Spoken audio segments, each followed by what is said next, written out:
Tube Tamil வணக்கம். அமெரிக்க ராணுவ உயர்மட்டத்தினுடைய கை தொலைபேசிகளுக்கு உள்ளே இஸ்ரேலினுடைய உளவறியும் மென்பொருட்கள் ஏற்றப்பட்டிருந்தன. இந்த விடயம் அமெரிக்காவினால் கண்டுபிடிக்கப்பட்டு உடனடியாக அமெரிக்க படைக்கு இருக்கின்ற ஆபத்தினுடைய நிலை ஆபத்து நிலையில் இருந்து அதற்கு அடுத்த கட்டமாக மிக தீவிரமான ஆபத்தான நிலையில் இருப்பதாக அனைத்து இடங்களுக்கும் அவசர அலாரம் அடிக்கப்பட்டிருக்கின்றது. அனைவரும் கை தொலைபேசிகளில் கவனமாக இருங்கள். உங்களை சுற்றியிருக்கும் ஆட்களிடம் கவனமாக இருங்கள். தேவையற்ற விடயங்களை தொலைபேசிகளில் பேசக்கூடாது என்பன போன்ற பல இறுக்கமான கட்டுப்பாடுகள் அமெரிக்க உயர் மட்டத்திற்கு வழங்கப்பட்டிருக்கின்றது. மற்ற நாடுகளினுடைய ராணுவ உயர்மட்டங்களை துப்பறியும் அமெரிக்காவை இப்பொழுது துப்பறிந்திருக்கின்றது அமெரிக்காவினுடைய உயிர் நண்பனாகிய இஸ்ரேல். இதனால் அமெரிக்க ராணுவத்தில் அதிர்ச்சி நிலவுகின்றது. இவ்வாறு செய்யப்பட்டிருக்கின்றது என்பதை அவர்கள் கண்டுபிடித்திருக்கின்றார்கள் என்பதுதான் இன்றைய காலை செய்தியின் முக்கிய விடயமாகும். அமெரிக்கா, ஈரான், இஸ்ரேல் போர்க்களத்தினுடைய 100வது தினம் நேற்று முடிந்து இன்று 101வது தினம் ஆரம்பித்திருக்கின்ற வேளையில் இந்த அதிர்ச்சி செய்தி வெளியாகி இருக்கின்றது. இதை தொடர்ந்து அமெரிக்காவிற்கும் இஸ்ரேலுக்கும் இடையே உண்மையாக நட்பு இருக்கின்றதா, இல்லை அமெரிக்க அதிபர் டொனால்ட் ட்ரம்ப் தன்னுடைய பிடியை முற்றாக இழந்து விட்டாரா என்பது கேள்வி. பெஞ்சமின் குவேஸ்டைன் டென்மார்க்கினுடைய மத்திய கிழக்கு விவகார செய்தியாளர் எழுதியிருக்கும் செய்தியில், அமெரிக்க அதிபர் இஸ்ரேலிய பிரதமர் மீதான கட்டுப்பாட்டை இழந்து விட்டார், அவர் போரினுடைய கட்டுப்பாட்டையும் இழந்த நிலையில் தான் இருக்கின்றார் என்ற அடிப்படை கருத்தை வலியுறுத்தி பிரபலமான கட்டுரை ஒன்றை இன்று வெளியிட்டிருக்கின்றார். அதுபோல ஜூலன் போஸ்டன் பத்திரிகையில் 23 நிமிடங்களை கொண்ட ஆய்விலே இந்த 100 நாள் போரில் எங்கெங்கு தவறிழைத்தார் டொனால்ட் ட்ரம்ப் என்பதும், இந்த 100 நாள் போரானது ஈரானியர்களுக்கு புதிய தன்னம்பிக்கையை கொடுத்திருக்கின்றது என்பதும், அவர்களுக்கு தன்னம்பிக்கையை கொடுத்த பெருமை டொனால்ட் ட்ரம்பையும் இஸ்ரேலையும் தான் சாரும் என்பதும் இந்த ஆய்வுகளினுடைய மைய கருத்தாக இருக்கின்றது. இந்த நிலையில் டொனால்ட் ட்ரம்பினுடைய செல்வாக்கு அமெரிக்காவில் வரலாறு காணாத வீழ்ச்சி கண்டிருக்கின்றது. அவர் தேர்தலில் தோல்வியடையக்கூடிய சூழ்நிலை இருப்பதாக கூறப்படுகின்றது. ஜோ பைடனுடைய செல்வாக்கை விட டொனால்ட் ட்ரம்பினுடைய செல்வாக்கு பொத்தன படுத்துவிட்டது என்று கூறுகின்றது அந்த ஆய்வு.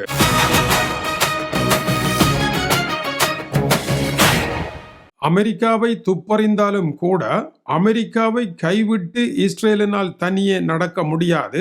பணம், ஆயுதம், உளவு தகவல்கள் ஆகியன முற்றிலும் அமெரிக்காவிடம் இருந்துதான் இஸ்ரேலுக்கு செல்லுகின்றது. எனவே இஸ்ரேல் அமெரிக்காவை விட்டு தனி வழி நடக்க முடியாது. ஆனால் அமெரிக்கா எங்கே இஸ்ரேலை கைவிட்டு தனி வழி நடந்து விடுமோ என்கின்ற அச்சம் இஸ்ரேலுக்கு இருக்கின்றது. ஏனென்றால் அமெரிக்காவுடன் முதலாம், இரண்டாம் உலக மகா யுத்தங்களில் ஒன்றாக இணைந்து நின்ற ஐரோப்பிய நாடுகளையே அவர் பொத்தென கைவிட்டு, நேட்டோவை கைவிட்டு ரஷ்ய அதிபர் புட்டினுடன் தேன்நிலவு கொண்டாடியது உலகறிந்த ரகசியம். எனவே ஐரோப்பாவை கைவிட்ட டொனால்ட் ட்ரம்பிற்கு மத்திய கிழக்கில் இஸ்ரேலை கைவிட ஒரு நேரம் எடுக்காது என்று இஸ்ரேல் கணிப்பிடுவதற்கான வாய்ப்புகள் உண்டு. இதனால் அமெரிக்க ராணுவம் என்னதான் பேசிக் கொள்ளுகின்றது, அவர்களுக்கு என்னென்ன உத்தரவு வழங்கப்படுகின்றது என்பதை இஸ்ரேல் அறிய முற்பட்டிருக்கின்றது என்பது இதனுடைய கதையாகும். டொனால்ட் ட்ரம்பும் இஸ்ரேலிய பிரதமரும் கடுமையான வார்த்தைகளினால் மோதிக்கொண்டார்கள் என்றால் அதற்கு இந்த காரணம் முன்னரே தெரிந்துவிட்ட காரணத்தினால் தான் கடுமையான மோதல் நடைபெற்றிருக்கின்றது. டொனால்ட் ட்ரம்பும் இஸ்ரேலிய பிரதமரும் நாடகம் ஒன்றை ஆடுகின்றார்கள் என்றும், இது ஓர் எழுதப்பட்ட போலியான பிரதி என்றும் பலர் கூறினாலும் கூட டொனால்ட் ட்ரம்பை பொறுத்த வரையில் யதார்த்தமாக அவருடைய கையை விட்டு இந்த 100 நாள் போர் சென்று விட்டது என்பது 101வது நாளினுடைய மதிப்பாக இருக்கின்றது. ஏன் சென்று விட்டது என்றால், இஸ்ரேலும் ஈரானும் தமக்குள் மோதிக்கொண்ட பொழுது அமெரிக்க அதிபர் கூறிக்கொண்டிருந்தது விரைவில் பேச்சுக்கள் நல்ல இடம் நோக்கி செல்லும் என்று அவர் கூறிக்கொண்டே இருந்தார். எனவே இயலாத நிலையில் தான் அவர் இதை கூறுகின்றார் என்பது உலகறிந்த உண்மையாகிவிட்டது.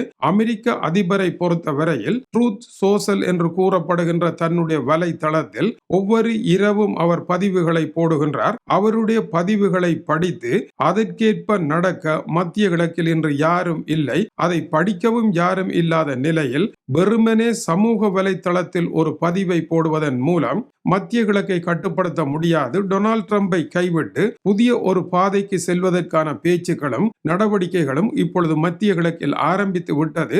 அமெரிக்கா அறிந்தும் அறியாத ரகசியமாகவும் அந்த சம்பவங்கள் மலர்ந்தும் மலராத பாதி மலராகவும் இருப்பது நிஜம் என்கின்றார்கள். ஈரான் தன்னை அலட்சியமாக கருதுகின்றதா இல்லையா என்பதை அறிவதற்கு இஸ்ரேலை ஏவிவிட்டு லெபனான் மீது கடுமையான தாக்குதல்களை டொனால்ட் ட்ரம்ப் நடத்துகின்றார் என்று அவர்கள் கூறுகின்றார்கள். அதற்கு பதிலடி கொடுப்பதற்கு ஈரான் இஸ்ரேல் மீது தாக்குதலை நடத்துமாக இருந்தால் அடுத்த கட்டமாக யுத்தத்தை இருவரும் நிறுத்துங்கள், பேசலாம் என்ற இடத்திற்கு வருவதை தவிர டொனால்ட் ட்ரம்பிடம் மாற்று வழி எதுவும் இல்லை.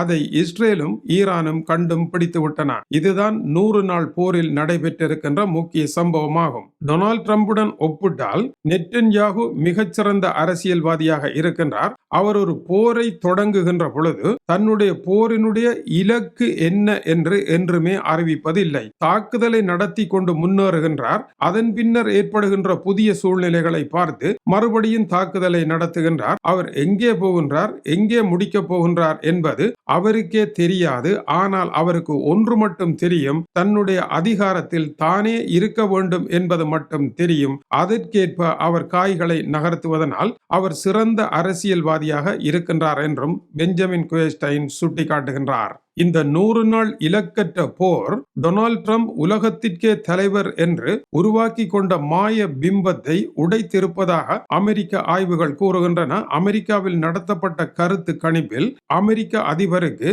100வது நாள் இருக்கின்ற ஆதரவு வெறும் 35% மக்கள் மட்டுமே டொனால்ட் ட்ரம்பை ஆதரிக்கின்றார்கள். இது மிக மிக குறைவான ஒன்றாகும். 2017ஆம் ஆண்டு இவர் ஆட்சிக்கு வந்து பல வேலைகளை தாறுமாறாக செய்த பொழுது 33% அளவிற்கு குறைந்திருந்ததும் குறிப்பிடத்தக்கது. இப்பொழுது ஏற்பட்டிருக்கின்ற வீழ்ச்சிக்கு காரணம் ஈரான் போரினால் ஏற்பட்ட செல்வாக்கு குலைவாக இருக்கின்றது.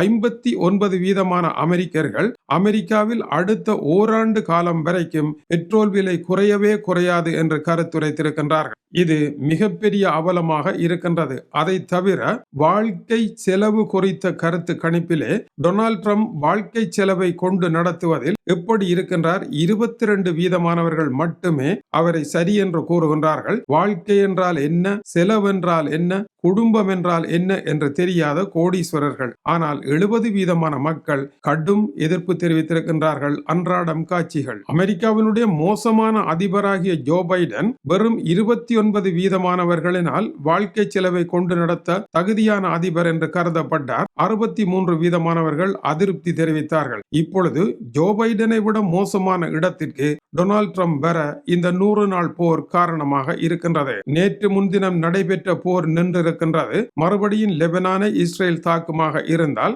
இஸ்ரேல் மீது இதைவிட பெரிய தாக்குதலை நடத்துவோம் என்று கூறி இருவரும் தங்களுடைய துப்பாக்கிகளை அமைதியாக வைத்துக் கொண்டிருக்கின்றார்கள். இன்று நாளை என்ன நடைபெறும் என்று யாருக்கும் தெரியாத நிலையில் 100 நாள் போர் முடிவடைந்து 101வது நாளுக்குள் காலை வைத்திருக்கின்றார்கள். பொதுவாக அரசியல் தலைவர்கள் 100 நாள் ஆட்சியுடன் சறுக்கலடைந்து பழைய குருடி கதவை திறவடி என்பது போல அவர்களினால் எதுவும் செய்ய முடியாத சூழ்நிலையை அடைந்து பழைய ஆட்சியையே கொண்டு வருவதுதான் உலகம் முழுவதும் வளமையாக இருக்கின்றது.